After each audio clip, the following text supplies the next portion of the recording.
Et sur ton cœur aussi les étiquettes gardent leurs secrets. Mon âme répète en boucle ce vers de l'homme approximatif. Étrangeté des noms, des mots, des concepts. Non pas des concepts, mais des référentiels dans lesquels ils existent. Comment être sûr que nos grilles de lecture sont valables à l'instant où l'on parle, dans le lieu où l'on parle ? Bien entendu, lectrice, que je pourrais être en train de parler de genre, mais cela va aussi tellement plus loin. L'identité, je refuse que cela soit les étiquettes que l'on nous colle. Pourtant, sur mon cœur, il en est qui ne m'appartiennent pas et c'est un mystère à décoder pour moi. Comment sont-elles arrivées là ? Sont-elles pertinentes ? Est-il pertinent de les conserver ? Est-il pertinent de les proclamer ? Car la différence existe et n'est pas négligeable. Tu l'auras compris, je crois, l'étiquette femme, par exemple, est apposée avec son ensemble de constructions sociales auxquelles je ne crois pas, auxquelles je n'adhère pas, qui sont un référentiel qui n'est nullement à propos dans ma manière d'appréhender mon existence et ma vérité. J'appelle vérité mon honnêteté envers Dieu, mais nous y reviendrons. Mais est-ce que je souhaite me débarrasser de cette étiquette ? Réclamer une androgynie ? Non point, car je ne crois pas à l'androgynie réelle de ma personne, de par mon corps que je suis fier d'habiter et qui est celui d'un humain femelle. Je conserve l'étiquette, je ne la proclame pas. Tu vois désormais la différence, lectrice. Voilà pour les questions d'étiquettes extérieures qui m'intéressent à minima, tu t'en doutes à ce point de l'ouvrage. Les étiquettes internes donc, celles que nous nous collons nous-mêmes, sont bien plus intéressantes à regarder, dénombrer, analyser, contempler, que sais-je. D'une part, analyser leur origine, car l'on peut se fourvoyer à prendre des étiquettes extérieures pour des vérités internes et chercher sa vie entière à s'y conformer et les proclamer. Cela s'appelle le masking ou masquage, mais il me semble que le terme français n'est pas réellement homologué par nos amis du domaine psychanalytique et psychologique. Masque que l'on porte et que l'actrice que nous sommes se laisse convaincre d'être sa personnalité propre. Jusqu'à rupture, jusqu'à divorce, jusqu'à perte de soi. Qu'il est long le chemin alors pour se retrouver soi-même, pour retrouver sa vérité intérieure, pour retrouver l'esprit en nous qui sait bien, lui, qui nous sommes, comment il nous a créés. Vérité interne au singulier ou au pluriel, à toi de choisir, lectrice, je n'ai pas de dogme en la matière.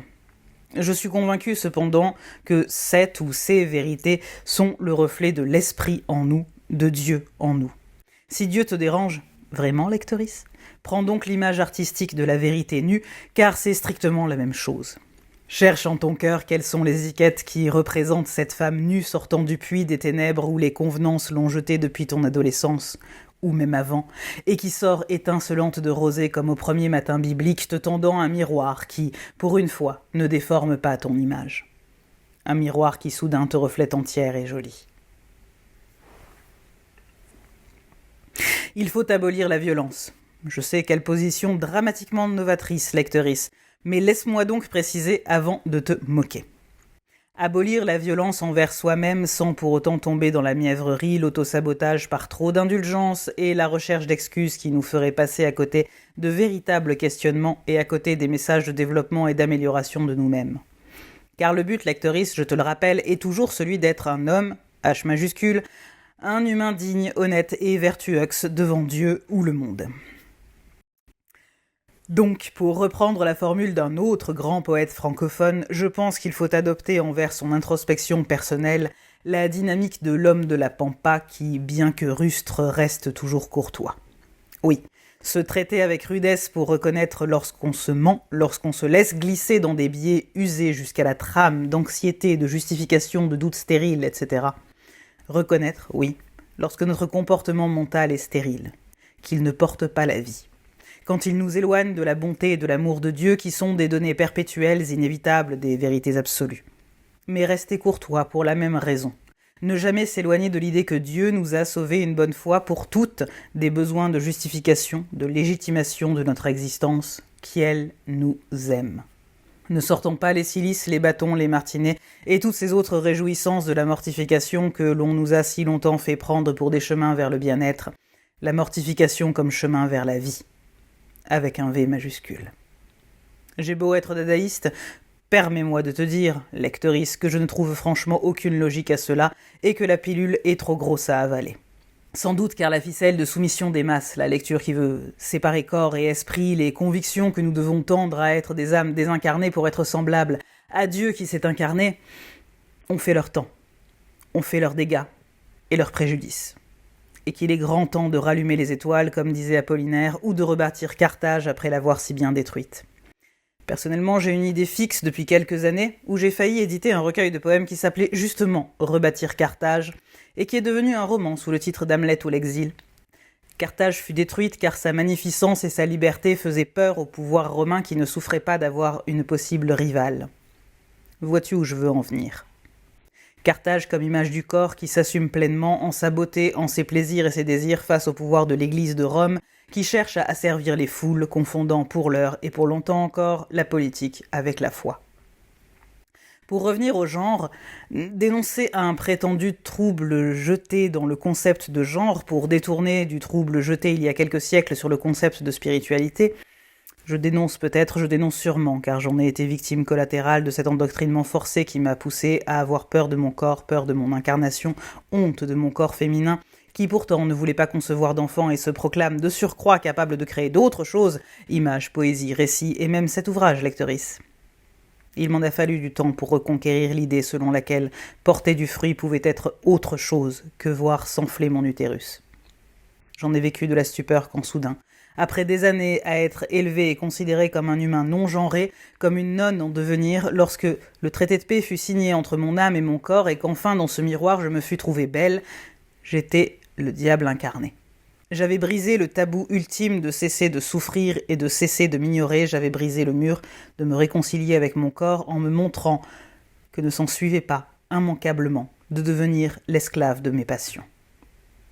Il est toujours dangereux de démontrer que d'autres chemins existent au centre et dans la mesure de toute chose. Mais ceci n'est pas qu'à propos de moi, c'est seulement que je suis une matière que je connais plutôt bien, même si je ne sais pas m'expliquer quand on me le demande et que je me retrouve dans un café à taper frénétiquement ces lignes pour savoir quoi répondre la prochaine fois, que je devrais expliquer mon rapport à moi-même, mon identité, mes idées sur Dieu et sur l'identité humaine au sens large. Et peut-être que je ne trouverai jamais véritablement de réponse et qu'il s'agit là aussi d'une grâce au sens le plus strict. Car si les étiquettes de mon cœur gardent leurs secrets, même si je les connais très bien, c'est peut-être pour retenir une sorte d'intimité et me retenir d'une transparence excessive envers autrui. Non pas que je craigne de ne pas être reçue, comprise ou autre chose, ma foi. J'ai fait la paix avec ce genre de considération il y a bien longtemps, peut-être même avant ma naissance. Mais bien plus pour empêcher mon excès de zèle à vouloir fournir des exemples de chemin vers soi-même, de me découvrir tout à fait. Aller dans la ville sans aucun voile sur soi n'est pas recommandé, que cela soit par hygiène ou climat. Il en est de même pour l'âme. Si nous avons divers cercles d'accointance et divers degrés de confiance, cela s'explique sûrement par des raisons très légitimes. J'apprends à faire la paix avec cela. Apprendre que ne pas tout dire n'est pas forcément un mensonge, que l'on ne doit la transparence à personne, au fond, tant qu'on ne ment pas, tant qu'on n'agit pas de manière à porter préjudice à autrui. D'ailleurs, si Breton et Soupeau écrivaient « J'ai rencontré une jeune fille qui portait X carré plus 2AX sur son cœur, cela lui allait à merveille. » Fin de citation. Ce n'est peut-être pas pour rien. Si l'on fait abstraction, et nous le faisons, de la misogynie effroyable du reste des champs magnétiques, et le reste des problèmes que ces deux personnages auraient de nos jours avec la loi, tant ils flirtaient avec l'homophobie et d'autres phobies, mais cela n'est pas la question, je veux m'arroger le droit de leur voler cette phrase, ainsi que quelques autres, et s'ils se retournent dans leur tombe en la voyant dans les lignes d'une mouette qui livre ses pensées spiritualistes, grand bien nous fasse à tous. Donc, si nous prenons cette phrase pour un assemblage de mots, ce qu'elle est, au demeurant, elle reprend cette idée d'étiquette cardiaque mystérieuse pour en faire une énigme écrite en clair, une équation.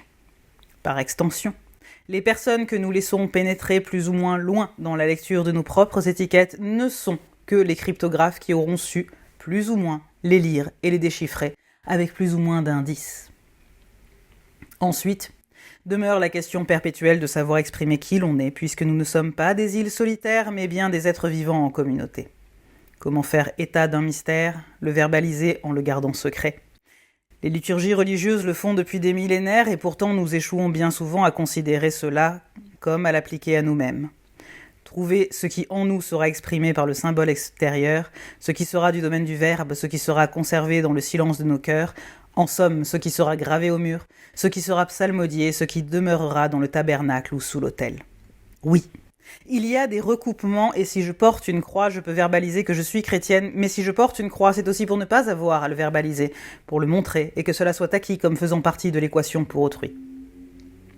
Pour que cela en sorte, fasse partie de mon non-verbal, pour utiliser un mot à la mode. Exercice de discernement à avoir ici pour savoir ce que nous souhaitons établir comme signal primordial nous concernant, ce qui doit être admis comme vrai nous concernant dès le premier regard.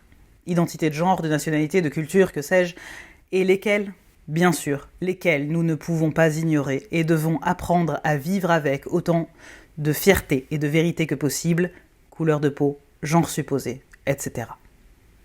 Ce que je veux dire, lectrice, c'est que nous ne serons jamais détachés ni des présupposés d'autrui, ni de notre désir de vérité sur nous-mêmes. Il faut tendre à réconcilier les deux, à poser clairement ce qui demande à l'être en nous-mêmes, et développer suffisamment de solidité interne dans nos propres identités pour pouvoir admettre celles des autres, d'une part, mais aussi que, parfois, elles puissent faire erreur sur nous. Rien de moins évident, je le sais. On naviguera toujours entre les risques de dépendance et des relations qui semblent équitables, entre les illusions d'être compris ou incomprises, entre les violences, les rejets, les excès, les mirages de fidélité et d'infidélité, et peut-être plus encore que tout, entre les définitions socialement admises de tout ce que nous sommes, et qui souvent ne sont que des archétypes et des caricatures quand nous demeurons des êtres sensibles, complexes, pluriels, métissés et approximatifs.